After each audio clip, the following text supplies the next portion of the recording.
Hey, this is Notser, and this is the Tier 8 Soviet destroyer, Kiev.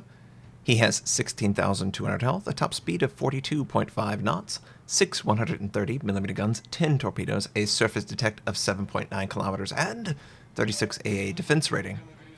For my modules, reduced crit chance on main armament, improved aiming accuracy, improved speed boost, improved rudder shift, and concealment.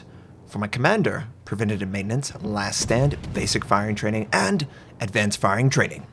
We are on the map, Trap, and this is a brand new version of the ship. I mean, the patch just came out in North America. I played a couple quick games. Of course, I was going to play the Tier 8 Kiev. It's probably the best ship from all these changes.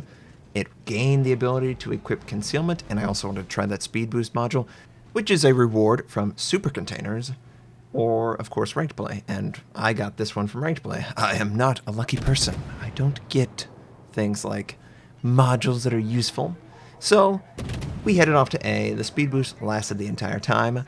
I decided to capture it. You saw us sort of bully out the enemy, and I was trying to take a cheeky shot at that enemy shores. He's not going to let me hit him. He's too far out. But the Belfast is definitely more than willing, and we've got his broadside, so we should potentially switch to AP, Notser. Why won't you switch, Notser? I don't know why I don't switch, but now it doesn't matter. Right, he knew it the whole time. So some of you might be wondering, what changed? Well, the health pool is greater. Obviously, it's going from Tier 7 to Tier 8. It needs to be greater. It also has the ability to equip the concealment, target acquisition, in the steering mode. And this is the thing that I'm sort of wrestling with. Do I go concealment?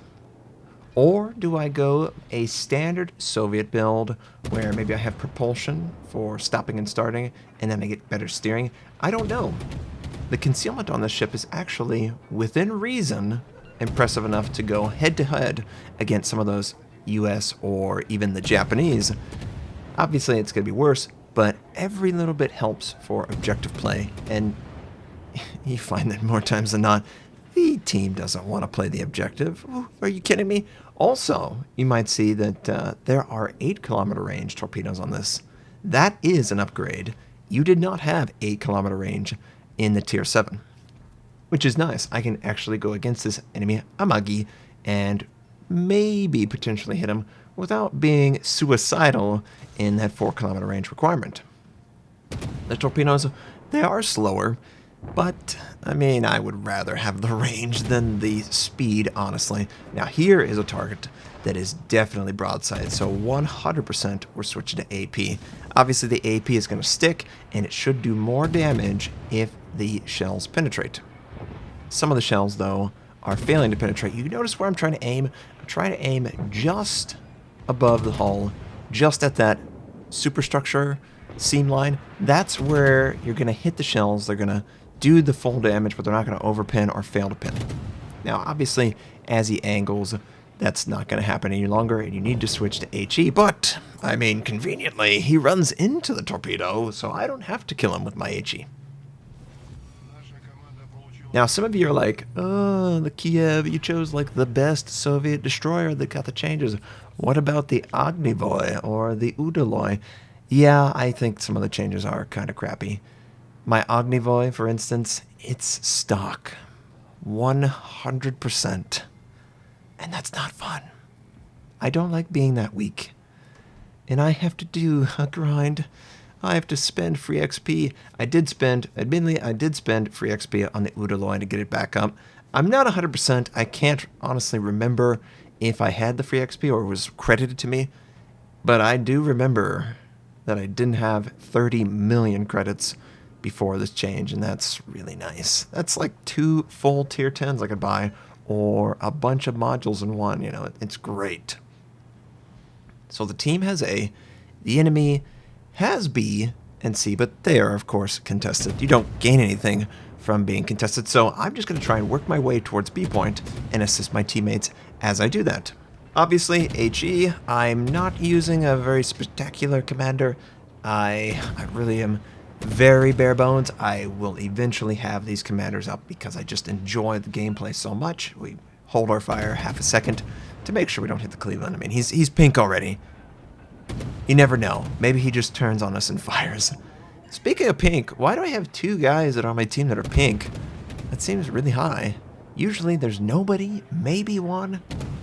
Just gotta be careful around those guys. But yes, the Amagi showing his side. He's on fire. AP, it's gotta hit the superstructure to really do any damage. Otherwise, it's gonna bounce off harmlessly. That's just the nature of a small caliber versus a large battleship. And yes, it is the Amagi. It's barely a battleship. It's a battle cruiser, but it still has enough armor to make that just fail to pin. You might notice that there are a couple of enemy ships, and B is getting kind of hot. We've got a friendly cruiser that's trying to hide behind the island. I am just interested in doing damage. At some point, I do decide, you know what, we've got to transition. These guys are closer to me than the enemy battleship, and they're a bigger threat to me. Absolutely. Enemy cruiser is just ridiculous, right? The Kutuzov is not something to be messed with as a Soviet destroyer, right? Any destroyer, for that matter. So we're just going to address them. I still have my smoke. It's not a terrible thing to be seen and for the enemy to fire on you. As a Soviet destroyer, you are providing intel for your team. Don't pop your smoke unless you're providing help for others or you're in a really bad bind. Make sure that your team gets that scouting information. It's always so surprising to me that it's almost like destroyers don't care. Oh, who cares about the team? I'm sitting in my smoke, completely safe. Why would I care what the team's doing? And that's just not the approach that you need to take.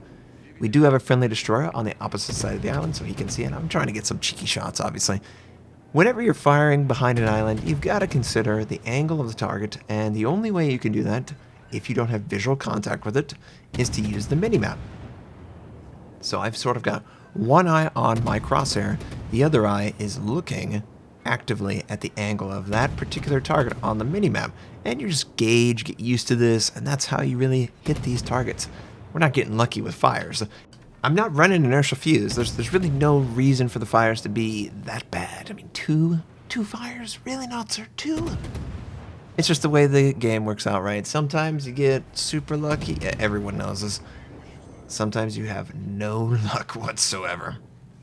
And for whatever reason, this enemy cruiser is not in line of sight of anyone who is close. So I'm just trying to push into him to detect him. It's not a big deal. As a Soviet destroyer, I have smoke if I need it.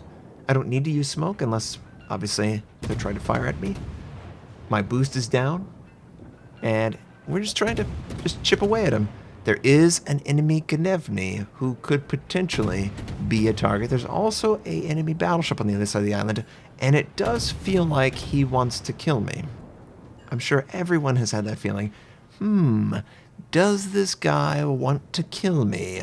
So I send out one set, only one. I expect him to round it very aggressively. Anyone who's not familiar with the Dunkirk, all of the guns are facing forward. So he will be able to fire me very quickly as he rotates around, and friendly gets the ambush on the enemy, and the mutual destruction over there. Why? Why would you put yourself in a position to fail? You need to maximize your chance. Just like me. I'm going to go after the Gnevny. I feel the Dunkirk right behind me. I'm going to pop my smoke at some point, because that's just what I need to do. And we should be able to take out the destroyer.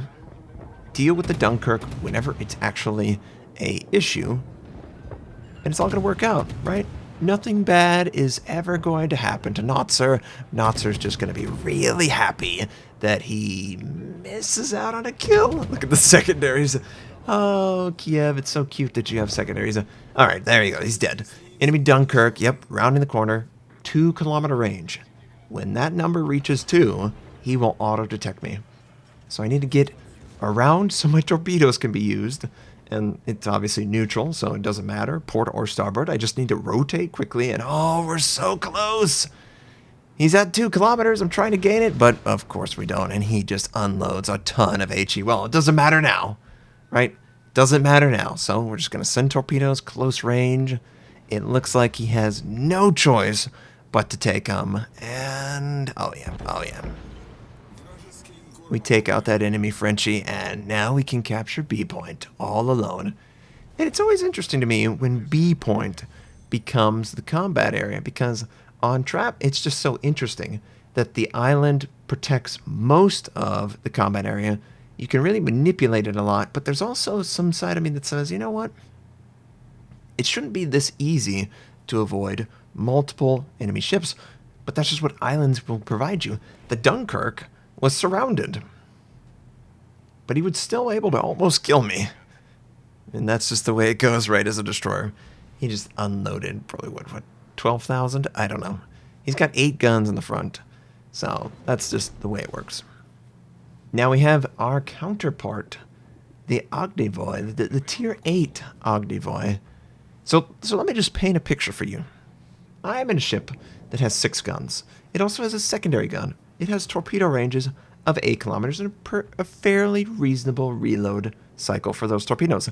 He is a ship that used to be tier 6, only has 4 guns, and the torpedoes are pretty stinky. Pretty stinky. So you've got, and it's probably stocked too. Ugh. The horror, Notser, the horror. It's just one of those things. I'm gonna have to deal with it. I'll make a video on it. It's the new Hataharu, or even the Mutsaki. Okay, it's not the Mutsuki, it's the Mutsaki. It's that bad. It's just one of those things. It's a challenge. It's a real challenge, and I don't know that the reward is worth it. The tier 10 in the alternative line is just not good enough. They've nerfed it into the ground. It doesn't really have an alpha damage advantage. The turrets break so easily. I think I had preventative maintenance and main armament on the ship whenever I tested it. I still broke it 5 times. 5 times in about 7 minutes of combat. That's ridiculous. I already had, what, 50% protection for incapacitations, and it didn't do anything. Didn't do anything at all. But we'll make a video on that, don't worry. The only other video today was on the French cruisers, and obviously that's a big deal. People are excited. This was just to show you a new version of the Kiev. We got 3 kills, 65,000 points of damage done, a lot of base captures, 1,710 base XP. And most of my damage was my guns, obviously, with a little bit of HE and a little bit of AP. Our torpedoes actually, surprisingly, did 9,000, which is great. I hope you enjoyed the game. I hope you have a fantastic day, and I'll catch you next time.